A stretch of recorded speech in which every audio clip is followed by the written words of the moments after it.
Hello, everyone. Thank you so much for joining us. My name is Holly Lopez. I'm lead faculty here at UAGC, and I'm hosting this session, Cultural Competence, the Elephant in the Room. And we are addressing some really hot topics today. Our next presenter is Dr. Kara Metz. But before we get started, I just have a few housekeeping details. By joining us today, you acknowledge that this session is being recorded and will be shared with TLC-related materials. Microphones will be muted for this presentation, but we encourage you to post questions and comments in the chat. Also, we have enabled live transcription. So if you would like to use it, click the live transcription button at the bottom of your Zoom window. Now, I am pleased to introduce you to Dr. Kara Metz. She is the program lead for the Bachelor of Arts in Health and Human Services here at UAGC, and we are really excited to hear what she has to say. Thanks for joining us, Kara. Thank you. Welcome, everybody. My presentation is breaking it down, exploring the multifaceted dimensions of diversity in the classroom. So just a personal background so you can understand where I'm coming from, and one of my cultural identities is my background is in counseling and counselor education. I've been licensed since 2006. So when I am in the classroom and developing this presentation, I bring my counseling identity into it. And so that's a little bit of a perspective of where I'm coming from with my presentation. So for our learning outcomes, we will identify dimensions of diversity. You will be able to articulate how diversity can impact the classroom. You will be able to apply skills and practices to create a safe learning environment. And you will also be able to apply concepts of diversity to enhance educational experience for your students. So culture is complex. It has multiple dimensions. I think when we think of culture, we think of race, ethnicity, maybe we think of gender. But there's really a lot of aspects, not only of the culture you identify with, but also how you interpret and embrace your culture. So to understand our students' personal culture, we have to take a zoomed out look at what culture is to them. And culture can impact the classroom by understanding the students' uniqueness. You understand their unique stories. We can create a safe space for students to learn and to grow. So when I look at culture, I begin with Hayes's idea of addressing. So she begins to really develop these ideas of cultural categories. So we can look at someone's age and generational influence, their developmental disabilities, disabilities that started later in life. This could be examples of having a stroke, dementia, MS. So these aren't disabilities that they were born with, but happened later in their life. Religion and spirituality, ethnicity, socioeconomic status, sexual orientation, indigenous heritage, nation of origin, and gender. But I think that there's still a lot missing from this model. So I'd love to hear what cultural categories you think are missing. From my perspective and the work that I've done, two big ones that I see, but there's a lot more out there, would be military culture. I see that impacting our classrooms greatly. We have a lot of military students. If you know a little, if you've been in the military, you're married to someone in the military, or you know people within the military, it can be a very social culture where they really, students like to lean on others. They like to work in groups. They like help from others. I've even had a few people in the military describe, after they come back from being overseas, that they're not actually living in the real world when they're in the United States. And gosh, can you imagine the impact that has on their views of education and what we're asking them to do? Another big category, again, because I'm a counselor, would be mental health. I think this is a huge cultural context that we have to understand. in order to help our students. For example, I had a student who 2 weeks left in the term, she emailed me and talked about having a manic episode. And so putting on my counselor hat, I know that she's not sleeping. She does have increased goal-directed activity, which sounds like a good thing, but you start thing after thing after thing after thing and leave everything undone. It's really tough to finish a task. Your mind is going a million miles a minute. So these are all things that are going to impact her ability to do her work. And then right after a manic episode, you tend to go into depressive episode, which again is going to impact your motivation and your ability to get anything started and to complete anything. So keeping these aspects in mind, we can understand the way our students work and when they might need more help or more time. Culture also multiplies. So if we look at Kurt Lewin, he has this idea that our behavior is a product of how we interact with our environment. And so for all you math folks, it's behavior is a function of our person times our environment. Our backgrounds impact how we learn and how we interact with other students in class. So by understanding the influences of our students' environment, we can help them most. Which then leads us to Bronfenbrenner's ecological model. So if you want to take his ecological model and understand a person and their culture, culture is a very individual thing. And the systems that we exist in are going to influence how we understand and embrace different cultural aspects. So his different systems consist of the microsystem, which is your everyday interactions that you have with those around you. These are the one-on-one interactions. Your mesosystem is how your microsystems interact with one another. So for example, how do friends and family or even your work support your educational goals? Then you have the exosystem. This is the indirect environmental impacts, such as media, social services, your neighbors, politics, all of those things go in the exosystem. Then at the macro system level, this is how your values influence you and your own culture. And then finally, you have the chronosystem, which is your personal history and major life situations that happen both personally and historically. They can happen directly to you. They can be proximal, but you can also take a look at this as bigger ideas. So COVID would be something that happened in the chronosystem that really impacts how you view your culture and how you interact in a classroom environment. So that was complex, right? But I love the layers because I think that it really emphasizes how individual a person's culture is, and that's going to impact how we interact with our students and come to understand our students and their needs. All right. So what does this mean for a classroom? So one thing that we have to understand are that many cultures and values are going to be invisible, but they're going to impact the way the student performs. So we need to figure out what our students need and advocate for the things that we cannot do. It's one thing to empathize with our students and provide extensions, but sometimes things go above and beyond. Maybe somebody needs something more. And so if we can advocate for our students, we're showing that we're culturally competent, we're showing that we hear them, we can listen to them, and we are willing to create a safer and more welcoming environment for them. Also, when you're trying to understand a person's culture, we need to pay attention to the information that we get from students. Culture comes from everywhere. I think a great place to start is the introduction. Students start to tell you a little bit about themselves.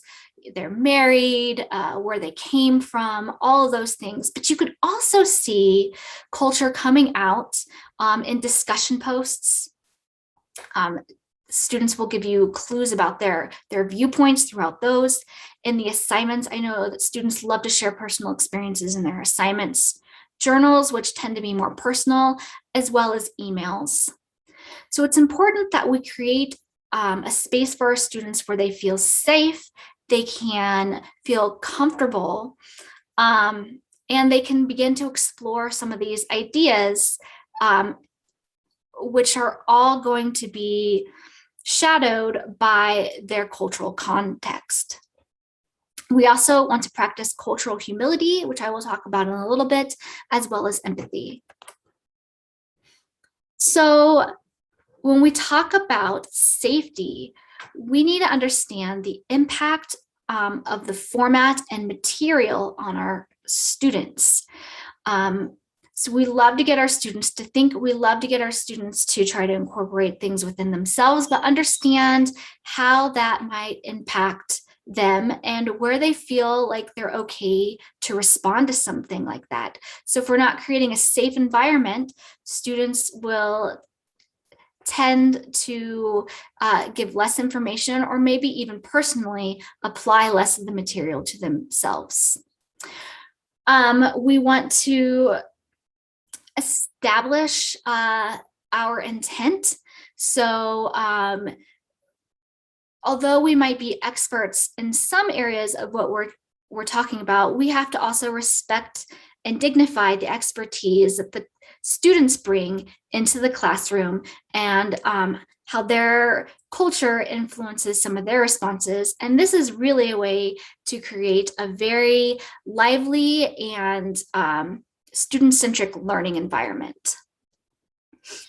We want to practice empathy, genuineness, and unconditional positive regard.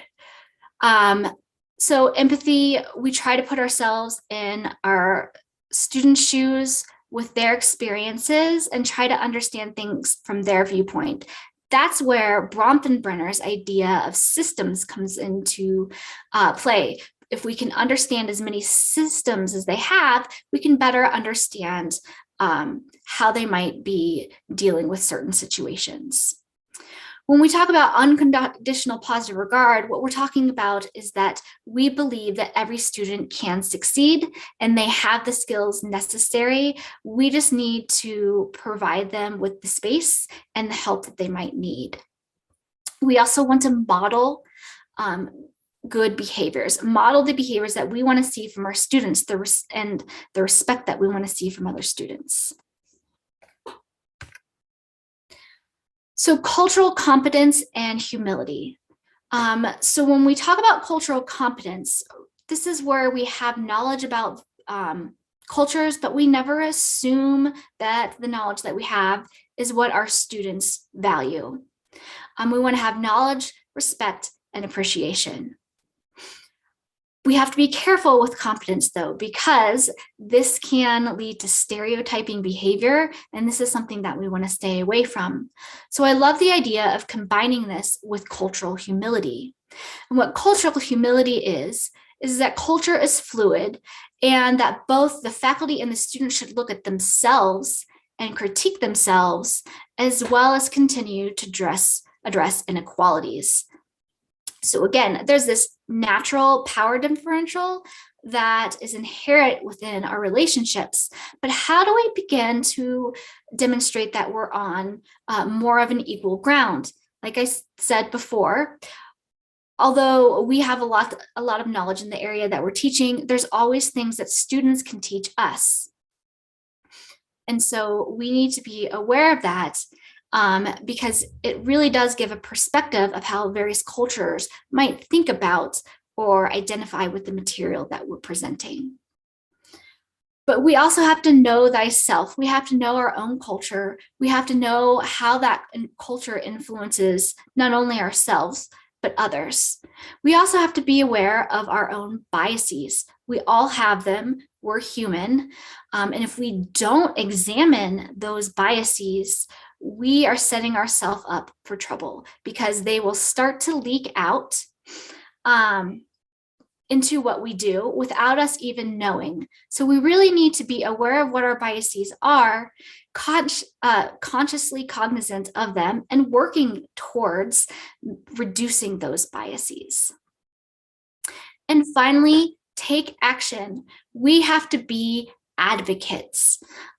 There's this idea of being an ally, but taking it one step further is taking action, doing something to help create more culturally aware and conscious classroom environments. How do we start to learn from our students to create better courses, to impact the material and the courses that we develop? Also, empathy. So like I said before, we want to use that ecological model that Bromford-Brenner brilliantly created to really understand where the student is coming from and understanding some of their reactions. So what we might not see as a big deal, or what we might see as a bigger deal than the student, the systems that we've existed in all of our lives are really going to influence how we interact with our environment. We want to hear our students. And so one of the biggest questions that when I am working with students and I want to be empathetic, the biggest question I ask is, how am I feeling? Because until I can establish how I'm feeling, I'm not going to be able to understand how I'm hearing other students. If I'm feeling anxious or I have something coming up within inside of me, that's going to shade how I hear other people. And so I need to take myself out of it, but I need to recognize maybe what my thoughts and feelings are first. And then we want to reflect feelings and understandings in our communication, whether it's emails, phone conversations, discussion posts, assignments, journals. For example, whenever a student shares a personal story, I always talk about how much I appreciate them sharing and their journey. I talk about how we need, I talk about how it creates a more impactful discussion. When I receive emails from students, when they start to talk about things that are going wrong, I try to ask them how they're doing. I try to empathize what that experience might be like for them, because different cultures might see just that initial email of needing to ask for more time, or talking about where they might be struggling. That might be very difficult for them. So by providing some sort of empathy statement to demonstrate that I'm here, I hear you, and I'm trying to understand, really starts to take that anxiety down a few levels. And I find that students open up a lot more from that point. And from that point forward, they seem to be more communicative with me. So we don't even have to wait for our students to do this. If we notice something is off with the student, sending out something to say that you recognize that things have changed, wondering what's going on, that again, that's going to help that communication. It's also going to create a safer learning environment for that student. And then also know that we can never completely understand our students' experiences. Maybe we've gone through similar things, or maybe we're just really great at empathizing, but we're never going to be able to truly, completely understand what experiences are like for our students. So we have to do our best. And we also have to admit sometimes we make mistakes. And having that humility can really actually improve your relationship with students who are different than us. So the format also impacts how people interact and feel safe culturally. So with an asynchronous format, this gives students time to reflect and formulate their responses. But we also have to recognize that we've been all taught that what gets put online stays online. So it's pretty permanent, and we might get less authentic responses from our students. And also the relationship with the faculty member also impacts the amount shared and how comfortable the student feels in class. So how can we facilitate these relationships online? Building a solid relationship where the student feels heard and understood is going to allow them to examine the material. It's going to allow them to feel safer in the classroom environment. But also understand that asynchronous online learning can feel isolating. And I talked a little bit about military culture and how that culture or other cultures might need more socialization. So what can you do in a classroom that helps to invite connecting with those around you? Maybe when in the discussion post, you bring attention to each other's ideas that might be similar. Maybe you challenge two thoughts about that might be different and ask them to discuss. Maybe in the beginning, you encourage students to find a student or two they feel like they can go to and ask questions to, someone that might follow them throughout the program. So just encouraging students to create those connections with one another as well as with yourself. And then also we want to figure out how can we make students and their culture feel represented in the classroom. So we can do this as people who go in and teach the course through some of these ideas. But when we go back to redesign our courses, I encourage you to look at the 3 models that I proposed and think about how can you make your courses feel more representative? How can you incorporate some of these ideas when developing your courses? So how does this impact the classroom? Don't be afraid to change it up. You really have to go with the flow, and each new course and each new set of students is going to bring a different experience. So sometimes what you've done in the past isn't going to work with this new set of students. So explore new ways to get the material across, explore new ways you can communicate with your students. Also, setting up safety. So I'm creating a course right now, and one of the first things I'm asking them to do is to create rules that are going to make them personally safe throughout the experience. And this is really good, especially if you're doing some self-exploration within your classroom. But allowing them to figure out what their boundaries are and what feels safe to them also empowers students and makes these ideas of rules for safety more impactful, and they're more likely to follow through with these rules. So here's just kind of something that you can try. Feel free to post in the chat. But you have a 39-year-old student who's female and Caucasian who retired from the military after 20 years. The student mentioned that she was diagnosed with PTSD after her last tour overseas. So thinking about what cultural dimensions could impact the student, how they learn, and what they need from us.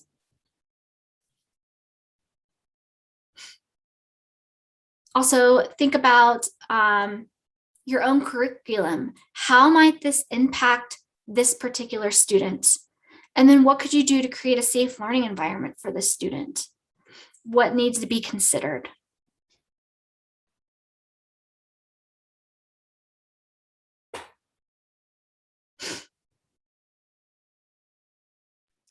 Kara, would you like us to pop on or put in the chat? Either way, any way that anybody feels comfortable. We're going to take a cue from Dana. I will give you a little bit of time to marinate on this, but pop in if you would like to address any of these ideas.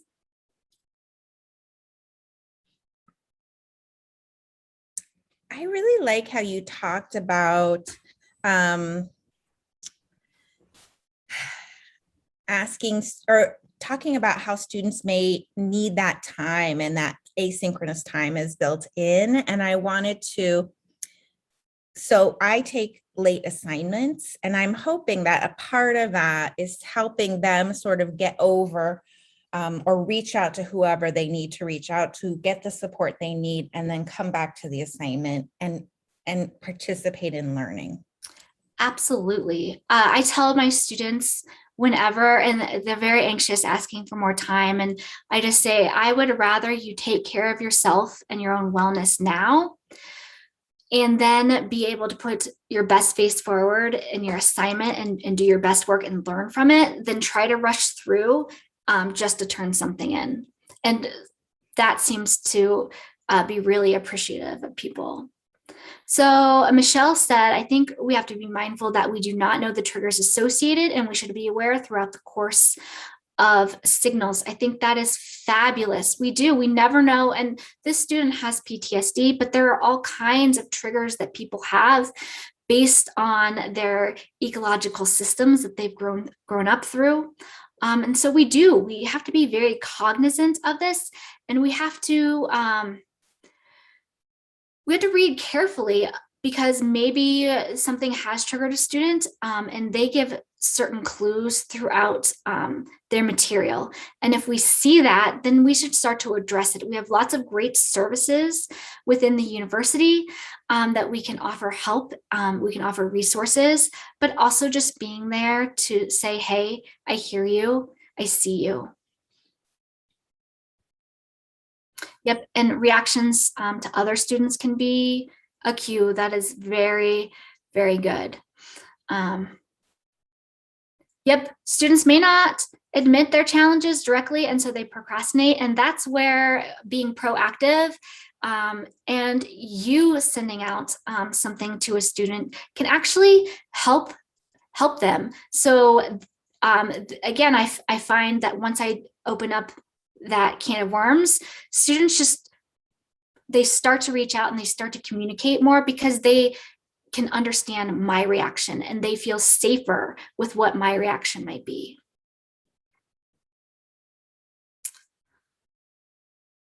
All right. So that is the end of my presentation. I know we just have a few minutes left before we transition to the panel discussion. Does anybody have any questions or things that I didn't address? Thank you so much, Dr. Metz. This was a great presentation. And I especially love that you brought up Bronfenbrenner, who is my favorite. So if you are not familiar with him as a theorist, I highly recommend it. Just get the image of Bronfenbrenner's theory. I have it on my desktop at all times. Yes, so we will be transitioning right now to a panel discussion, and that will be led by everyone who has contributed to this amazing session, Cultural Competence, the elephant in the room. And these brave professionals have been discussing these really important topics.